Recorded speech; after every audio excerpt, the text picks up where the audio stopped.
Hello friends, नमस्ते। कैसे हैं आप लोग? मैं एकदम बढ़िया हूँ। और मैं हूँ एक कैंसर वॉरियर जिसने अपने 2 साल कंप्लीट कर लिए हैं। तो फ्रेंड्स, आज हम अपने ब्लॉग में बात करेंगे रेडिएशन थेरेपी की। तो जो भी मैं अपने ब्लॉग में बातें शेयर करती हूँ फ्रेंड्स, वह वही बातें बताती हूँ जो डॉक्टर ने मुझे बताई थी। मैं अपने डॉक्टर से सारे क्वेश्चन करती थी, सारी लिस्ट बना के ले जाती थी। और अभी हम बात करेंगे कि रेडिएशन थेरेपी किस तरीके से दी जाती है और इसमें क्या क्या चीज़ों को हमें फॉलो करना है। और फ्रेंड्स, और भी सारी तमाम जानकारियाँ मैं आपको अपने ब्लॉग में दूंगी, तो लास्ट तक बने रहें। और आप मेरे ऑपरेशन जो सर्जरी का रहता है उसमें या कीमो के साइड इफ़ेक्ट जानना है तो मेरे आगे वाली वीडियो देखें जो मैंने शेयर की है सारी नॉलेज का। क्या तरीका रहता है कि पूरे मंडे से लेकर के फ्राइडे तक वो हमको रेडिएशन थेरेपी देते थे। और सैटरडे और संडे का हमें ऑफ दिया जाता है ताकि हमारे रेस्ट पे रह सके।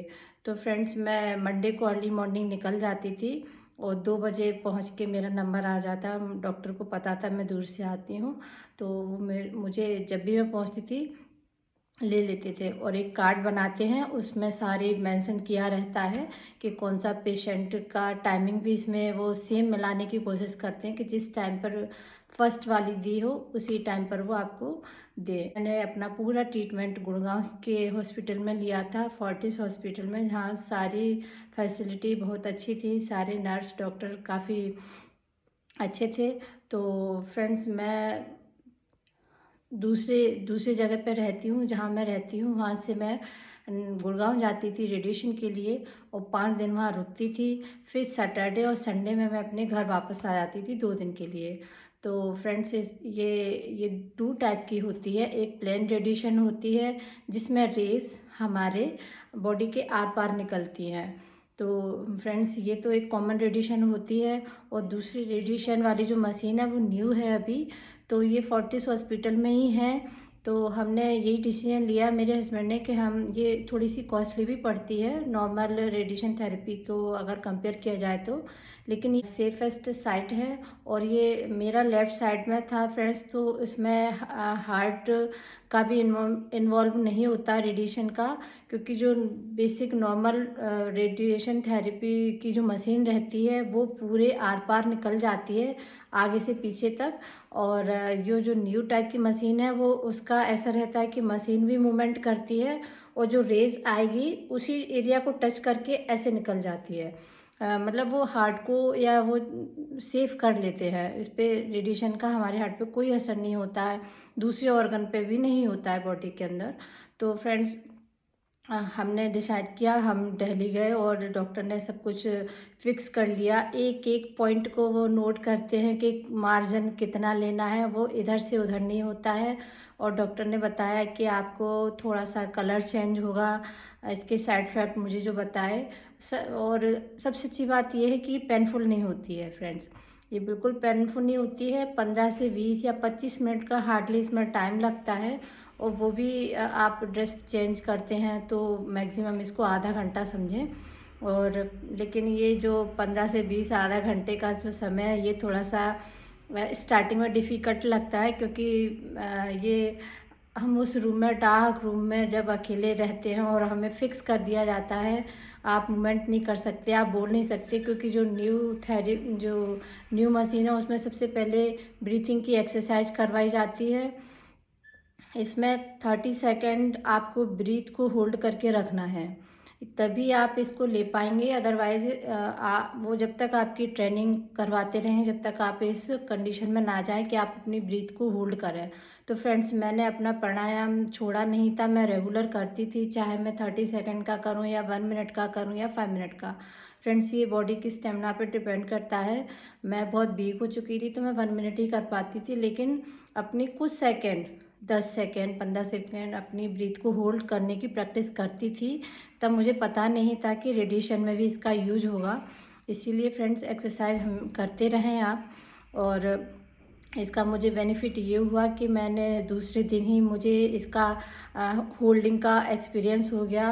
क्योंकि फ्रेंड्स, होल्ड करना इजी है, पर अगर आपके मुंह में कोई पाइप डाल के बोले कि अब आपको सांस को रोकना है, तो ये थोड़ा डिफ़िकल्ट हो जाता है कि मुंह में पाइप डालते थे और एक नोज़ पे क्लिप लगा के बंद कर देते हैं, जिससे हम सांस कोई अंदर जब आपको थेरेपी दी जाए उस वक्त कोई भी हरकत ना हो सांस की अंदर, नहीं तो वो रेडिएशन अपनी बॉडी के अंदर चली जाएगी सांस के द्वारा, नाक से या मुंह से। तो वो एकदम से फिक्स कर देते हैं, टैप लगा देते हैं और तमाम सारी चीज़ें। और आपके हाथों को भी बोल देंगे आपको मूवमेंट नहीं करना है। तो फ्रेंड्स, जब अपना ऑपरेशन होता है तो डॉक्टर हमें हैंड मूवमेंट की एक्सरसाइज बताते हैं। तो स्टार्टिंग में तो ये बहुत डिफ़िकल्ट होती है, पेनफुल होती है, लेकिन फ्रेंड्स हमको ये करते रहना है, क्योंकि 1 महीने के बाद जब रेडिएशन में भी एक्सरसाइज की हेल्प रहती है। जब अपनी बॉडी हाथ पूरा मूवमेंट पे आ जाता है तो इस तरीके से रखते हैं, हमको वो एक्जुला दिखा नहीं रहती है, अदरवाइज़ तो वो रेडिएशन आपको नहीं देंगे। तो यही हुआ था कि मेरी एक्सरसाइज मैं डेली करती थी, बहुत दर्द होता था, बहुत होता था, लेकिन मैं करती थी। और जब मैं डॉक्टर से मिली तो उन्होंने थोड़ा मेरे माइंड में भी डाल दिया था कि आप एक्सरसाइज करते रहें। सर्जरी के दौरान जब मेरी छुट्टी हो रही थी, उन्होंने ये नहीं बताया था कि इसका ट्रीटमेंट इसमें रेडिएशन में काम आएगा, लेकिन मैंने उनकी बात मानी और अपने जो जो उन्होंने मुझे एक्सरसाइज बताई मैं सारी करती थी। तो विद इन 1 मंथ मेरा हैंड मूवमेंट अच्छा हो गया था, थोड़ा सा दर्द था तब भी, लेकिन अच्छे से मेरी रेडिएशन हुई। तो फ्रेंड्स, वो अपने हाथों को इस तरीके से मैं कैसे बताऊँ, इस तरीके से लेटा देते हैं और बेल्ट से कस देते हैं और बता देते हैं कि अगर आपको इस एरिया में अगर आपको रेडिएशन दी जाती है तो आपको ये वाला हैंड थोड़ा सा मूवमेंट कर सकते हैं, बस ऐसे रेस कर देंगे कि डॉक्टर हमको देख पाए कि पेशेंट कुछ कहना चाहता है, और वो उसी वक्त मशीन को ऑफ करके आपके पास आ जाएंगे। और फ्रेंड्स, पूरे टाइम रूम में एक बीप का साउंड रहता है, टोटली अंधेरा रहता है और डर तो लगता है कि हम इस रूम में अकेले हैं। और जब हम डॉक्टर को बुलाते हैं किसी कंडीशन में तो भी फ्रेंड्स 5 से 7 मिनट तो लग जाती है, क्योंकि उनका रूम काफ़ी दूर रहता है। मेरे साथ यही होता था कि एक बार मुझे ब्रीथिंग में थोड़ी सी प्रॉब्लम हुई तो मैं अपने हैंड को बार बार रेज कर रही थी, पर वो लोग नहीं देख पा रहे थे, या कुछ टाइम लग गया, नो आइडिया क्या हुआ था। तो मैं बहुत घबरा गई थी। और फ्रेंड्स, जो अपनी ब्रीथिंग का जो पाइप है वो उन्हीं के डॉक्टर के हाथ में कंट्रोल रहता है, कि अगर हम हैंड को रेज कर देंगे तो वो उसको फ्री कर देंगे। अगर आप ब्रीथिंग लेने होल्ड नहीं कर पा रहे हो, सांस लेना चाह रहे हैं और आप सोचेंगे कि मैं ले सकती हूँ, कहीं ना कहीं से थोड़ा सा रह जाती है जगह, तो आप फ्रेंड्स नहीं कर पाएंगे, क्योंकि वो बंद कर देते हैं, आप वो सांस लेंगे ही ले ही नहीं पाएंगे आप। और जैसे ही आपके जो सेट रहता है 28 सेकंड का या 30 सेकंड का, तो वो ऑटोमेटिकली अंदर एयर आ जाती है, ये इसमें रहता है फ्रेंड्स। तो मेरे साथ भी ये रहता था कि अगर मैं चाह कर भी, अगर कोई भी पेशेंट, वैसे डॉक्टर ने मना किया कि आपको लेना ही नहीं है सांस, लेकिन कंडीशन कभी ऐसी कुछ चीज़ें होती हैं जो नेचुरल कॉल रहता है, हम उसको नहीं रोक सकते। तो उस कंडीशन में ये होता है कि मशीन इस तरीके से डिज़ाइन की गई है कि आप उसको सांस को ले ही नहीं पाएंगे फ्रेंड्स। वो ऑक्सीजन सप्लाई जो रहती है वो मशीन में और डॉक्टर के हाथ में ही होती है। तो ये थोड़ा सा डिफ़िकल्ट रहा। और फ्रेंड्स, मेरी 15 साइकिल को बढ़ा करके 25 कर दिया गया, जिसको सुन के मैं बहुत ही ज़्यादा परेशान हुई, क्योंकि मैं अपने बच्चों को घर छोड़ के जाती थी, फिर आती थी। और 15 तो मैंने सोच लिया कि चलो 3 हफ्ते ही रहेंगे, लेकिन जब उन्होंने मुझे बताया कि आप बहुत वीक हो, आपके प्लेटलेट्स बहुत ज़्यादा कम है और पूरा सिस्टम अच्छे से वर्क नहीं कर पा रहा है, तो फ्रेंड्स, इस कंडीशन में डॉक्टर्स क्या करते हैं, थोड़ा सा पेशेंट को टाइम दे देते हैं हील होने के लिए। तो मेरे संग बस यही रहा कि मेरी जो रेडिएशन थी उनको बढ़ा दिया गया, बोले आपको जैसे, फिर मतलब काफ़ी क्वेश्चन आते कि ऐसा क्यों, ये क्या, इसका कुछ असर गलत तो नहीं होगा। तो उन्होंने कहा कि जिस तरीके से हम 1 टैबलेट को हाफ में देते हैं, क्या मॉर्निंग इवनिंग में, सेम वैसे ही कंडीशन है, ये सारी थोड़ी सी हैवी रहती है, इसीलिए आप इसको टॉलरेट नहीं कर पाएंगे।